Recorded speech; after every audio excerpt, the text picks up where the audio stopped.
저희는 오늘부터 에베소서를 강의를 하려고 합니다. 세상을 보면은요, 모든 것이 좀 우연처럼 보일 때가 있는 것 같아요. 하나님의 다 계획 아래 있다고 하지만 저희도 모르게 때로는 어떤 사람은 부유한 가정에서 태어나고 어떤 사람은 어려운 환경에서 태어나고 어떤 사람은 성공한 것처럼 보이고 어떤 사람은 실패한 것처럼 보이는 것들을 보면서 이런 고민들을 해요. 심지어 크리스찬들도 때로는 고민이 깊어지면 이런 생각까지 합니다. 과연 하나님은 지금도 날 향해 일하고 계신가? 쉽게 말하면 하나님 어디 계신가? 하나님 저 이 정도 기도하고 이 정도 신앙생활 했으면 좀 이제 잘 돼야 되는 거 아닌가요? 이런 생각을 우리가 크리스찬인데도 불구하고 할 때가 있다는 겁니다. 도대체 나는 언제쯤 상황이 좋아지고 나는 어디에 서 있고 나는 어디로 가야 하는가?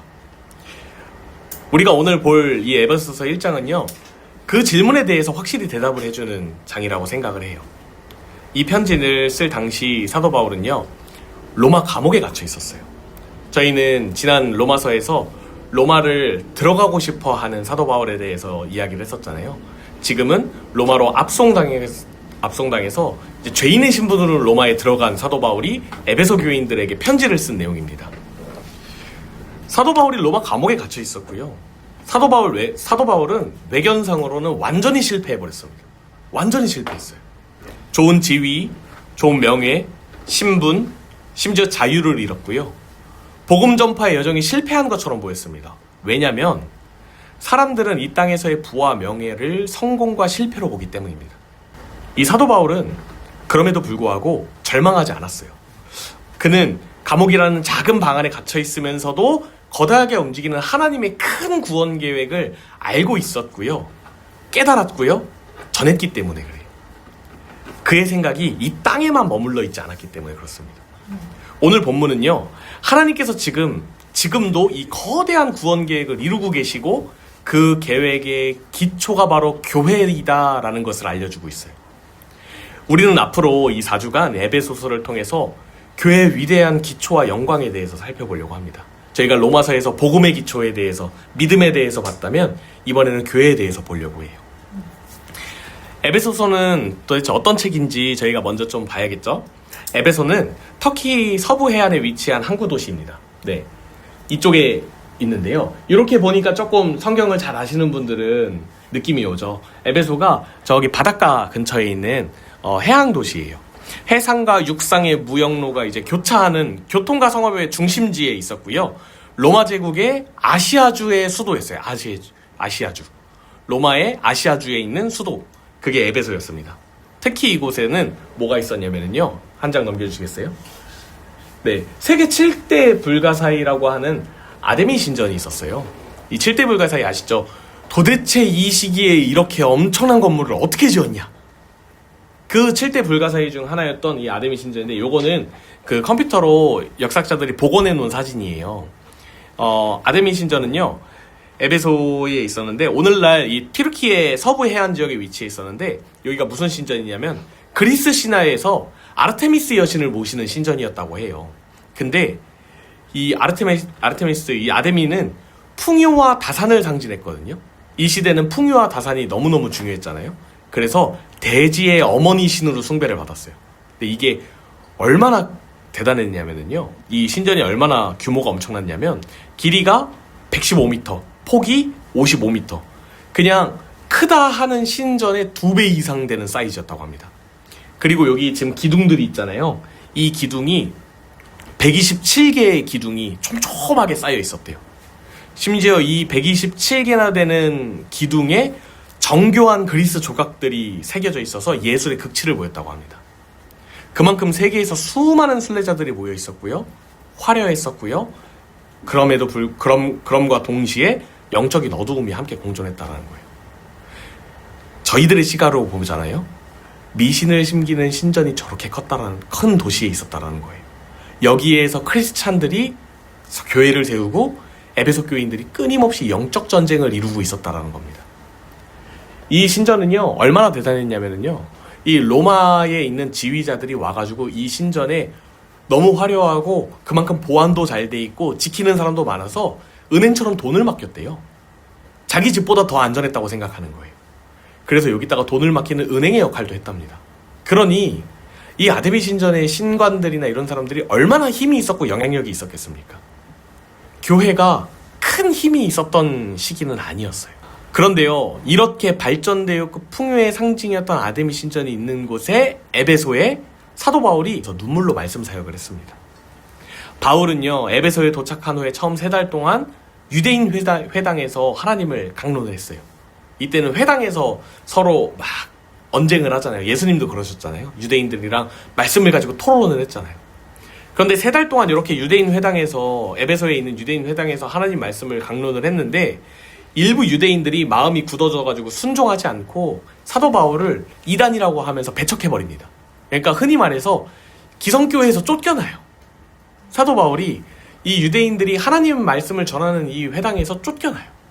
그래가지고 서원으로 갑니다. 다른 서원으로 가요. 그래서 장소를 옮기게 돼서 이 서원에서 하나님의 말씀을 계속 강론해요.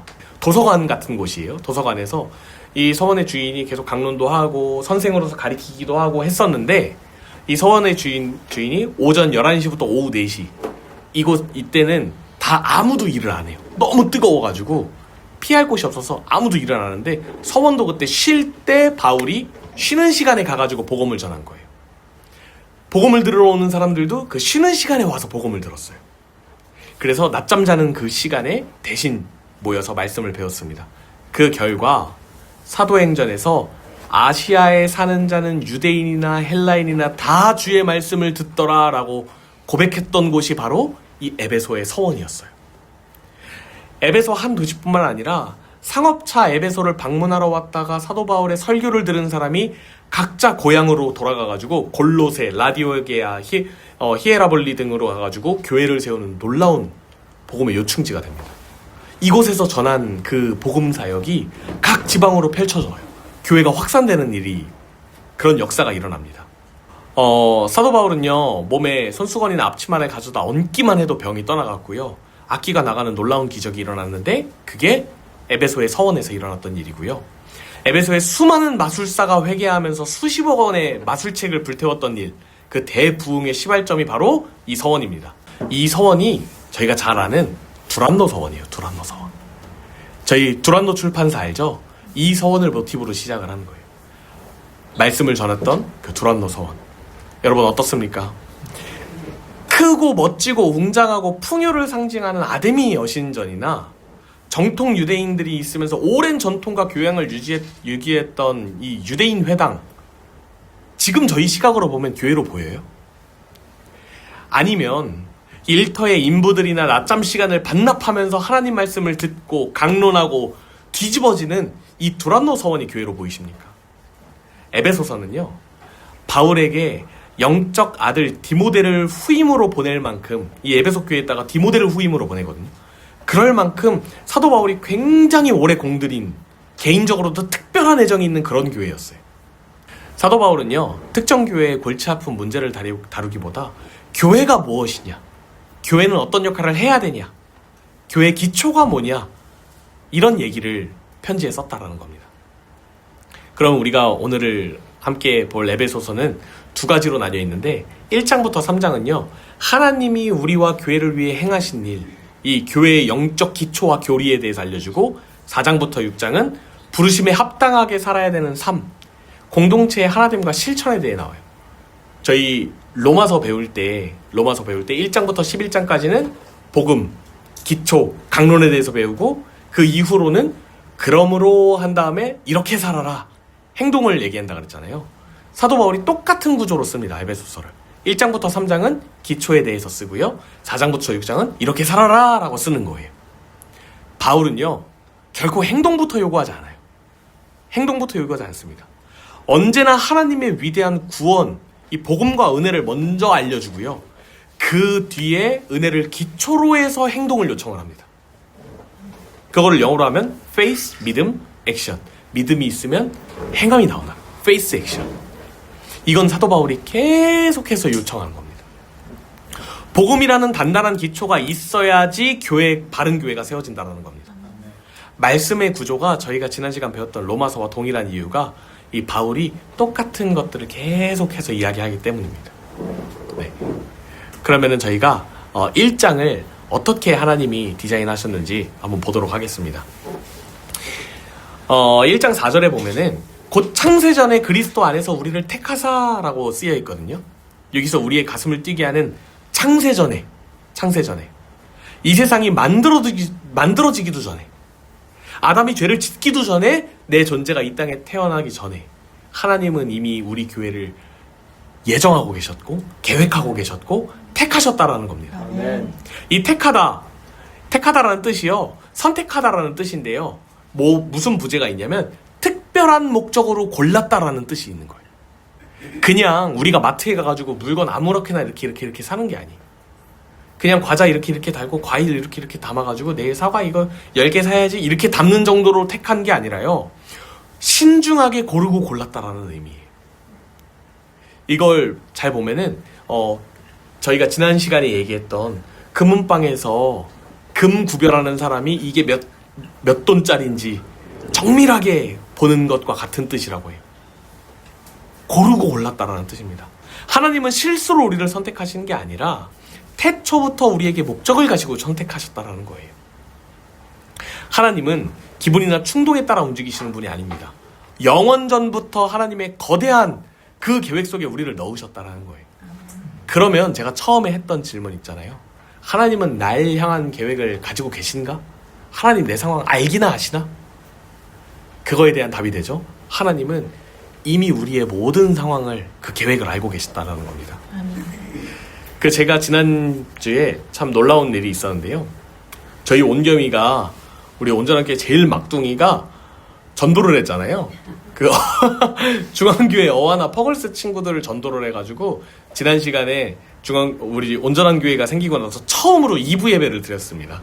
오후 2시에 애들을 모아놓고 같이 2부 예배를 드렸는데 너무너무 행복하게 예배를 잘 드렸어요. 아이들이 와서 같이 예배를 잘 드리고 부모님들 포함해서 한 15분 정도, 선생님들이랑 부모님들 포함해서 15분 정도 모여서 같이 활동도 하고요, 예배도 드렸는데 어떻게 오게 됐냐면요, 온겸이가 그 어와나 퍼글스라는 가장 어린 아이들 반에서 예배를 막 드리다가 거기 선생님한테 이렇게 얘기했대요. 근데요, 저희 온전한 교회도 되게 예쁘게 잘 돼 있는데 왜 아무도 안 오세요? 이랬대요. 그래서 그 선생님이랑 부모님들이 그 자리에서 회의를 했답니다. 우리 다 같이 움직이는 거 어려우니까 목사님을 한번 초대를 해가지고 같이 예배 드리고 이렇게 좀 헌금도 좀 드리고 이렇게 할까요? 했더니 부모님들이 감사하게도 저희가 가죠 했대요. 그래서 감사하게 다 와서 예배를 드려주셨어요. 그런데 이렇게 예배를 드리고 난 후에 한 가정에서 한 부모님이 저한테 요청을 하셨어요. 목사님, 저희 같이 한번 만나서 기도도 하고 좀 이렇게 신방을 해주시면 어떨까요? 해서 너무 좋습니다. 어디로 갈까요? 뭐 저희 교회로, 저희 집으로 오셔서 같이 커피 한잔 할까요? 어떻게 할까요? 했더니 본인 집으로 한번 초청을 하시겠다는 거예요. 너무 좋죠? 그럼 저희 예배 드릴까요? 해서 제가 설교를 준비해서 갔어요. 그 첫 가정 예배였대요. 그 가정의 첫 예배였대요. 제가 시편 1편 말씀을 갔습니다. 시냇가에 심기운 나무라는 제목으로 그 가정 가운데 이제 설교를 했는데 정말 감사하게도요, 그 아내 되시는 집사님께서 눈물을 흘리면서 이런 얘기를 하는 거예요. 목사님, 제가 목사님한테 월요일 날에 신방 요청을 했고 화요일 날 새벽에 이 시편 1편 말씀을 읽으면서 하나님한테 엄청 깨졌다는 거예요. 아, 내가 엄청 교만했구나. 그래서 이 시편 1편 말씀 보면서 진짜 하나님한테 붙어있는 게 복이 있는 삶이구나 라는 걸 깨닫고 엉엉 울었는데, 금요일 날 제가 가가지고 시편 1편 설교를 해주는데 진짜 성령님 살아계시는가라는 걸 느꼈다라는 거예요. 에베소서 말씀을 보면서 제 마음에 확신이 생겼습니다. 이 모든 것들은요, 절대 우연이 아니에요. 이 교회가 제 마음 가운데 일말에 이원기 교회라는 마음이 있으니까 제 마음에 부담이 있더라고요. 하나님의 교회인 줄로 믿습니다. 하나님께서 계획하셨고요, 우리가 이런 환경, 이런 상황, 이 온전한 교회에서 함께 예배드리고 있는 것이 절대 우연이 아니라는 거예요. 하나님의 계획 안에 있다고 하니까 제 마음이 평안해지더라고요. 그렇다면은 그렇게 택함받은 우리가 어떤 일을 해야 하는가? 5절에서는요. 예수 그리스도로 말미암아 자기의 아들들이 되게 하셨으니 이 구원의 종착지는요. 단순히 지옥을 가고 천국을 가고 이게 아니에요. 천국 가는 티켓으로 끝나는 게 아니라요. 이 종착지는요. 하나님과 가족이 되는 것, 하나님의 자녀가 되는 것이라고 믿으시기를 바랍니다.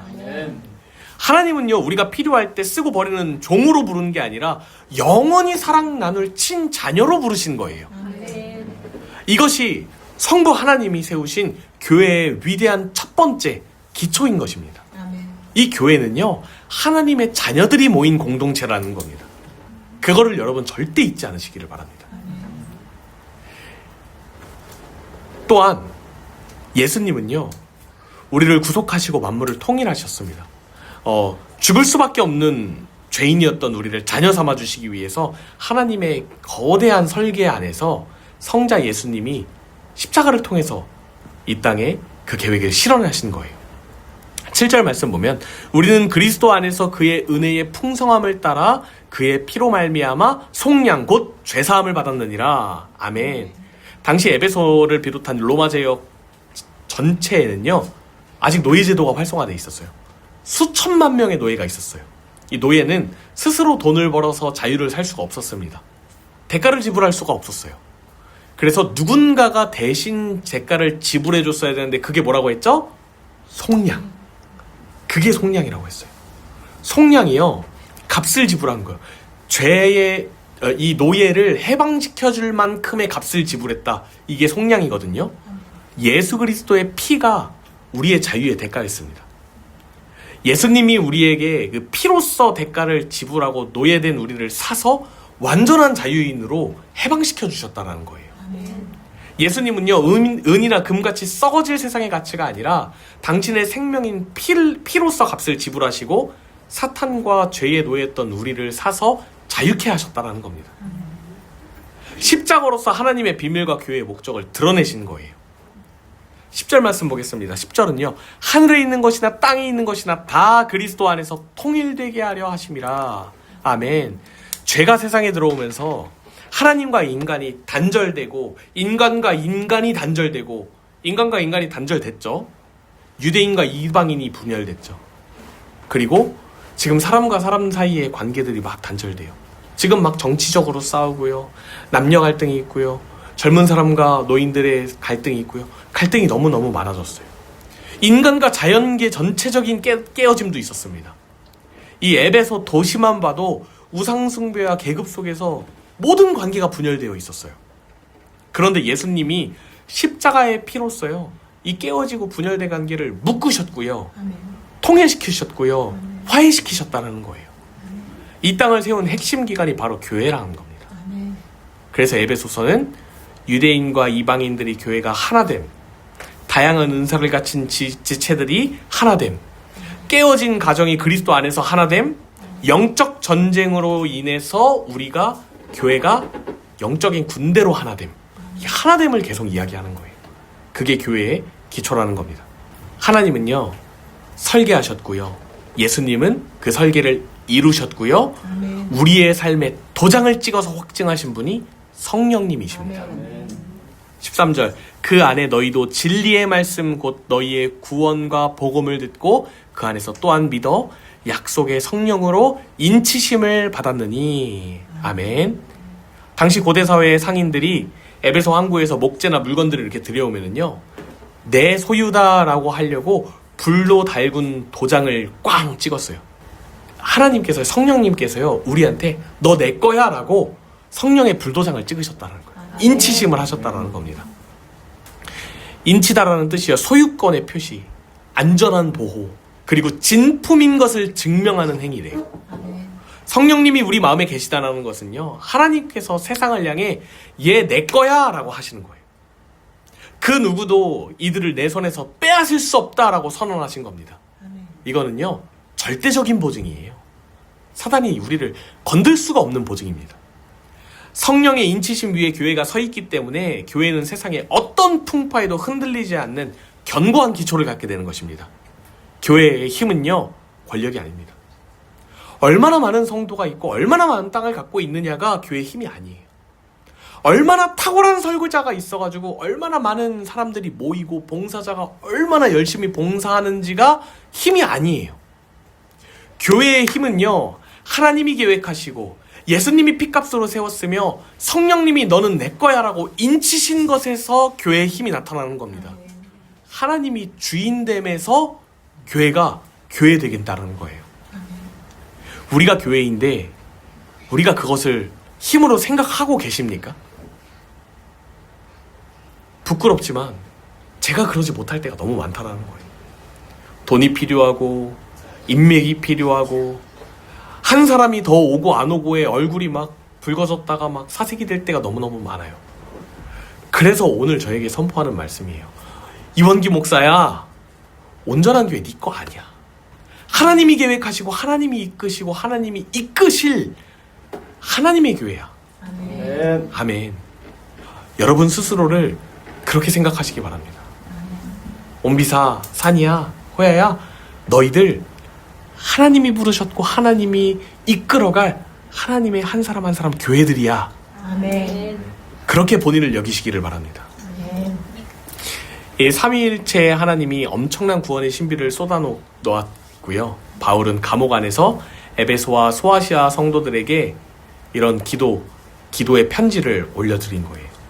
그는 환경의 변화나 세상의 물질, 성공을 구하지 않았습니다. 교회가 반드시 알아야 할 교회의 본질을 위해서 기도한 거예요. 그래서 저희가 이렇게 함께 고백해 보려고 해요. 제가 한번 먼저 읽으면은 같이 한번 읽어볼게요. 시작.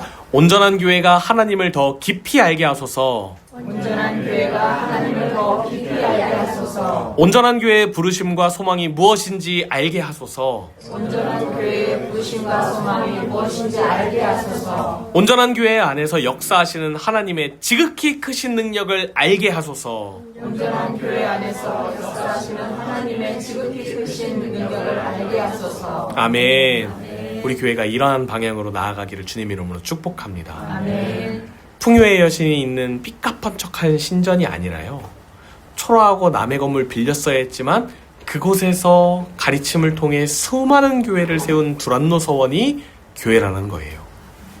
과연 하나님이 지금도 날 향해 일하고 계신가? 사도 바울이 에베소서에서 이야기하는 거예요. 네, 하나님은 창세 전부터 우리를 고르셨고 계획하셨고 교회로 삼으셨고 복음이라는 엄청난 기초 위에 세워진 영광스러운 교회 공동체라는 것을 에베소서를 통해서 알려주고 계시는 거예요. 아멘. 이게요, 지금 현재의 아데미 신전에 남아있는 유일한 기둥이랍니다. 이 아데미 신전, 그 크고 화려했던 그 아데미 신전이요, 전쟁에 그리고 왕이 바뀌면서 무너지고 깨지고 보수했다 또 무너지고 지금은 이 기둥 하나만 남아있대요. 이 기둥 하나도 원래의 것이 아니라 다시 복원한 기둥이래요. 여러분, 세상의 것은요, 이 풍요의 상징이라고 했던 이 아데미 신전은요, 영원하지 않습니다. 하나님의 복음과 하나님의 교회 외에는 다 유한하다라는 거예요. 우리가 하나님의 그 복음만 쫓아가는 우리가 되기를 주님의 이름으로 축복합니다. 아멘. 마지막으로요, 우리가 절대 잊지 말아야 할 것이 있어요. 이 얘기는 제가 에베소서를 설교하는 동안 계속해서 이야기할 건데요, 이 영광스러운 교회가 무엇인지 저희가 깨달았잖아요. 근데 이 첫사랑을 잊으면 안 된다는 겁니다.